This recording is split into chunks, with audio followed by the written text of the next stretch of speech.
The building it's part of my family. So many memories. This building was built 1873 by Henry Bockrath. A man by the name of William Marine bought the property and the building from Bockrath in 1874. We have this history of this building because of that, and the Marine family lived in here and ran the business, and this building was built in 3 sections. The original section was this small section to the back, and then this was added on, and also the back part behind the original section. So we look at this building as multiple parts of it, and having been living in here for so many years, the sharing the history is quite important. My grandfather, Henry B. Albers, who was the father of my mother, bought the property and had other people running the business until 1915, when my mother and dad moved back up here and ran it as Hendel's Market from 1915 to 1994, when my brother Henry then closed the building and it became the Bennetts. In the early days, we had what we call an ice box, right? There was no refrigeration, and the man would deliver the ice. A man by the name of Bartow would deliver the ice, and of course we kids would always have to chip a piece off of the corner of the block of ice and have to eat that. And we had the animals. We had cows in my early days, till probably about the early 40s, when we got rid of the cows on the property, and when we would have a calf being born. That calf would be butchered and sold in the store as meat. And of course, by 8 o'clock at night, everybody was inside. You weren't outside after 8 o'clock at night because it was dark. There were no street lights in Florissant. And so that was the thing, that you went by the light of the daytime to do things. And of course, living across the street from Sacred Heart, we had no excuse not to go to school, right?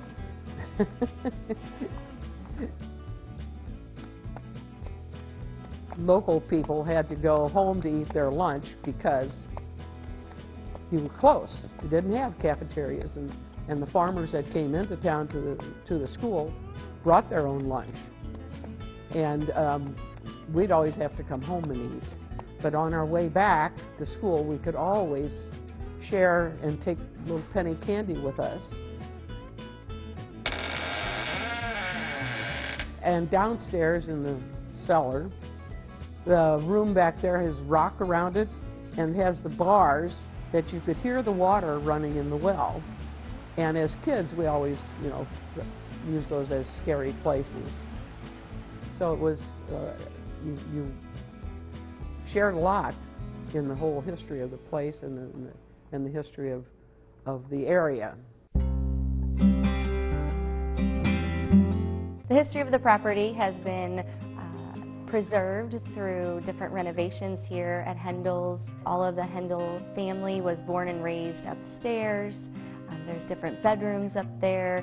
Right now it is a rental property, but we have had great success at preserving Hendel's and keeping it very historic for Old Town. Hendel's Market was popular throughout the 1900s for its meat market along with grocery store. They used to deliver the goods and groceries to residents around the area. It was very popular. People used to have house accounts here, and they loved the fact that they could have their groceries delivered to their doors. The penny candy counter here at Hendel's was a very popular establishment for the children that used to go to school across the street at Sacred Heart, as well as families that used to come and visit and grocery shop. The property of Hendel's has many different nooks and crannies that you can tell are very ancient and historic.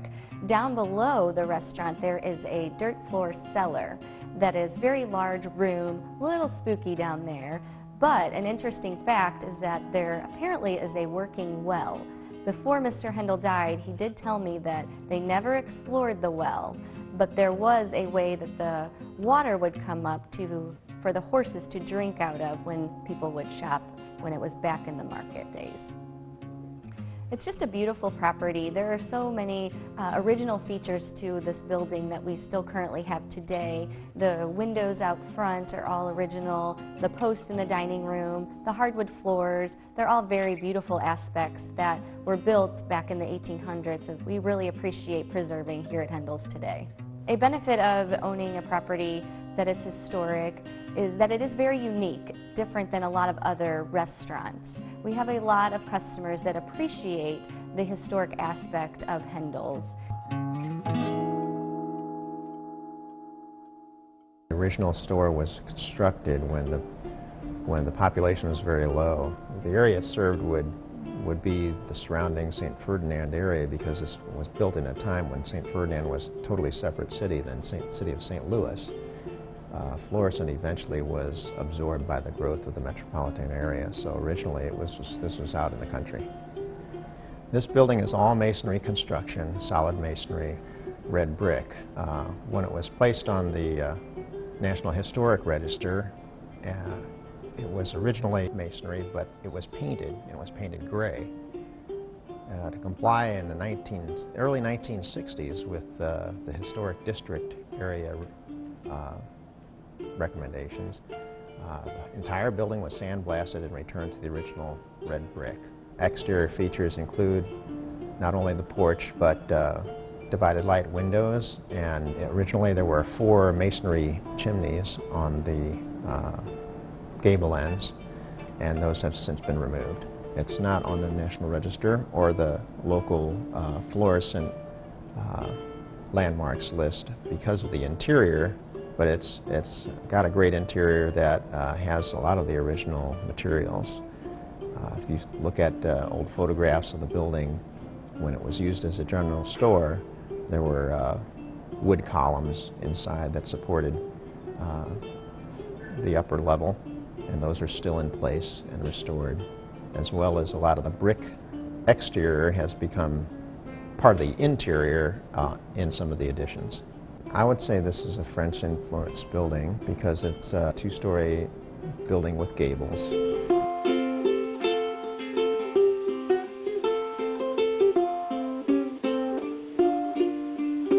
It's preserving history. If you tear down an old building, you have no memories of that.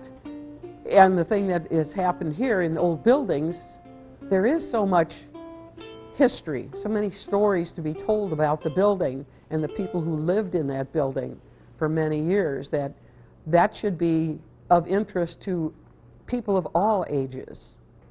Our future hopes for Hendel's is just to continue another 20 years of traditions here in Old Town Florissant, to continue serving people in our community, to continue to be a part of Florissant, to continue to be a destination restaurant.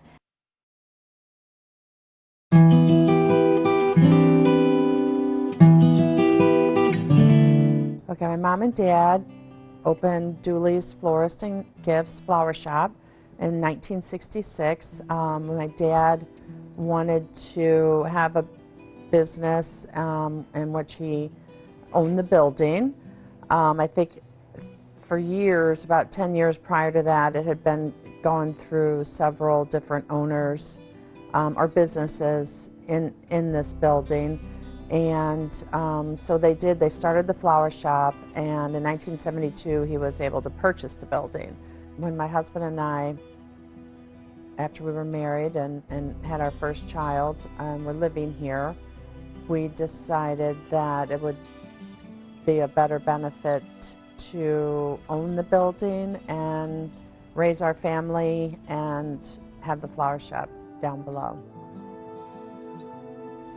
The building was built in early 1880s. The previous owners that are on file anyway is the Weehop family. Stephen Weehop purchased the building in the 1880s from a Mr. Schneider, and then his son John Weehop lived here with his family, and they had 3 children. Some of the history of the building: there used to be a saloon here. Weehop had a general merchandise store. They sold cloth, material, just everything that, you know, people would need back then. Supposedly the shelves went to the ceiling, and there were rollers that would roll along in order to get things that were stacked high up. They sold food items. There was a barber shop also in part of the building. Saloon was in the back of the building. The ice house behind the building here was built in the 1890s, and it stored ice from the river. Boulders that are the base of the structure are like 2.5 feet thick, so it's very cold down there. It stayed cold even in the summertime. Above the ice house we use for storage now. It's a big shed. We have people that come in wanting to purchase flowers and, you know, looking for something for their homes, so they like to come in and see the shop. But when they do come in, they really appreciate the tin ceiling in the building here. It's original tin ceiling, and it's just in great shape. Another interesting feature is the cooler that my dad took apart and moved here from a small business in Illinois in the 60s. He put it back together, and we put our fresh flowers and greens in it, and it's a central part to the flower shop, actually. So it's right here in the middle, and people always comment on, oh, that's a really neat cooler. And it just adds to the charm, I think, of the shop. We're really fortunate that we are able to be a part of the building and historic Old Town Florissant, and with our business here and living here. You know, when the kids were young, I was always really tired of going up and down the stairs lugging groceries all the time, and I'd be like, do you guys want to get a house and have a backyard and have normal, you know, neighbors and friends around, you know? And they were like, no, we love it here. People come by all the time, and it was always a favorite hangout for their friends and our friends too. It's just, you know, kind of central and easy to stop in. The building was built around 1880. It was originally built as a kind of a Western storefront frame building. It's also the only iron storefront in the city of Florissant, cast iron storefront. Cast iron, and it's also noted in the historic register as a Victorian style. The structure is interesting too, is that part of the structure is iron. Main central beam that's cast iron, and then we have classical columns that are also cast iron. So pieces and parts in the enhancement were all shipped to the area and then erected in a traditional manner, but it's a very interesting building because it's the only iron building in Old Town.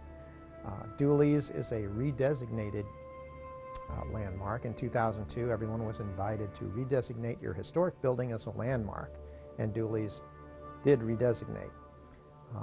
It's very unique in that a couple of the iron storefront pieces still remain, although there's been some changes in the past to the storefront. In other words, there's a center door. Originally there were 2 doors into the building. I really like the character of the building because of things like the front door. Dooley's has some exceptional door hardware that are period.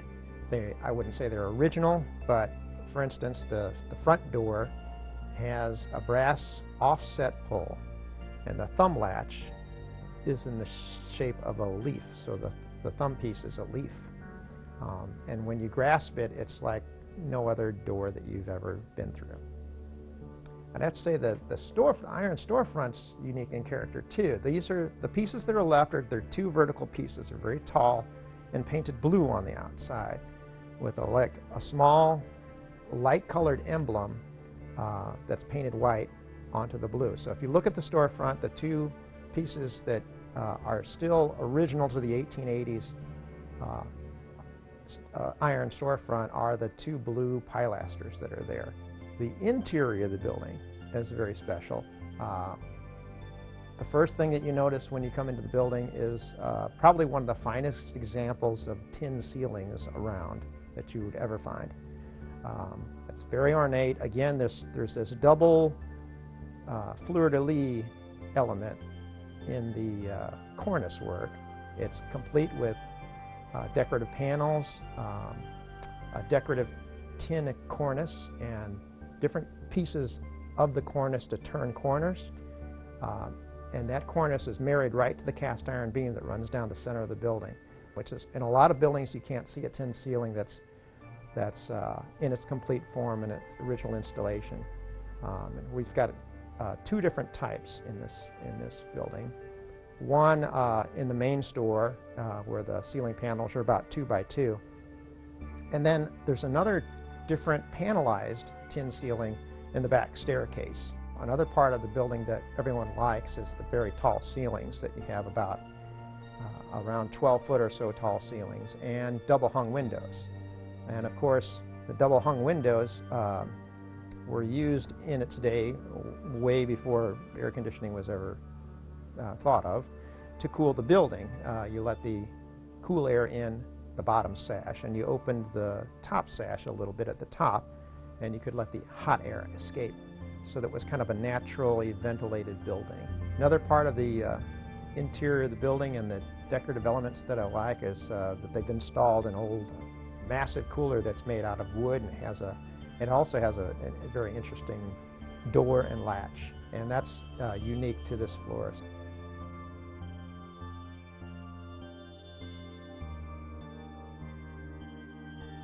An old player piano is another interesting element. Then we move to the rear staircase.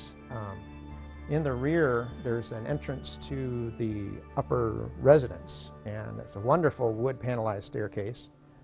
A great hallway on the upper level. The hallway is tall ceiling with very tall doors and transom panels above the doors, again for that cross ventilation.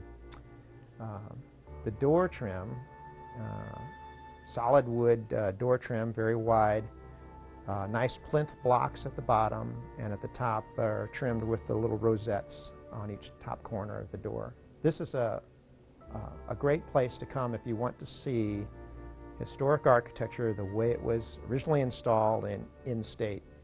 A lot of good pieces here.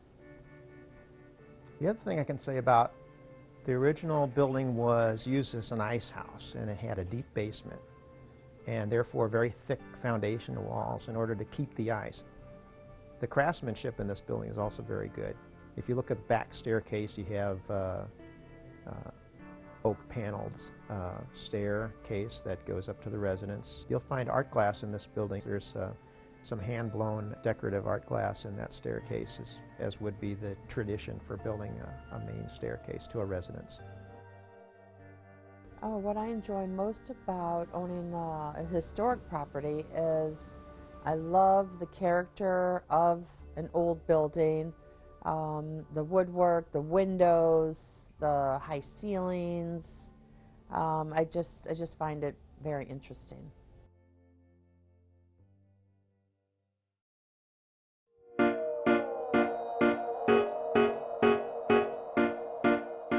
Henry Albers built it in 1885.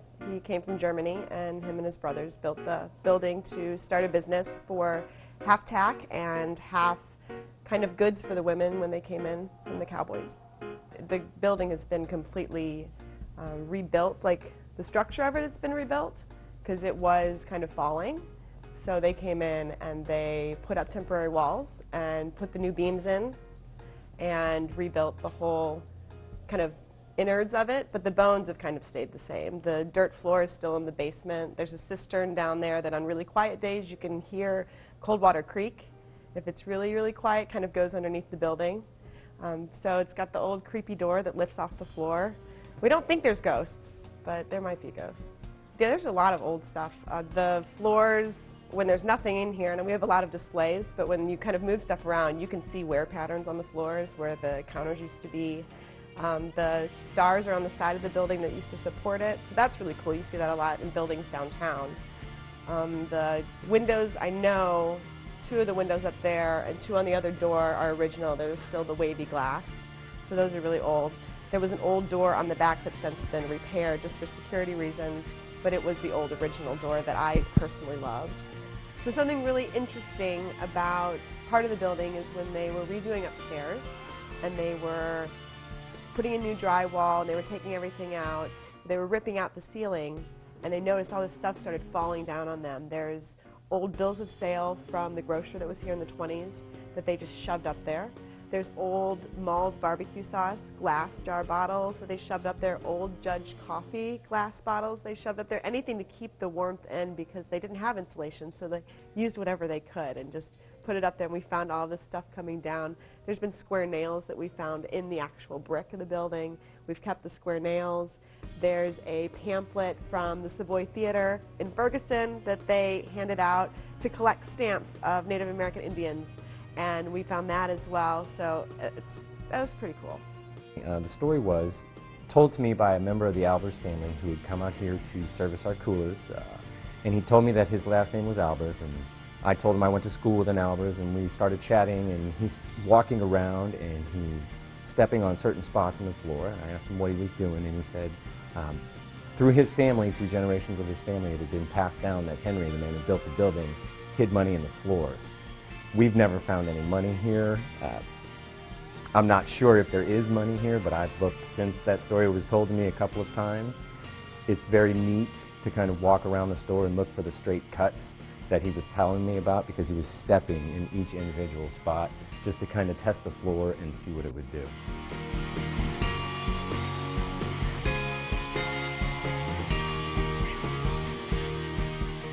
Just being in Old Town, I think it's good. It keeps the area alive. Be in the old buildings that people were in for, you know, over 100 years. It's some sort of really cool energy that you get, and it keeps the neighborhood around. If we all move out, it's like a ghost town and it goes away. So keep the young businesses, keep the young entrepreneurs here. It keeps the energy up and hopefully brings new families in.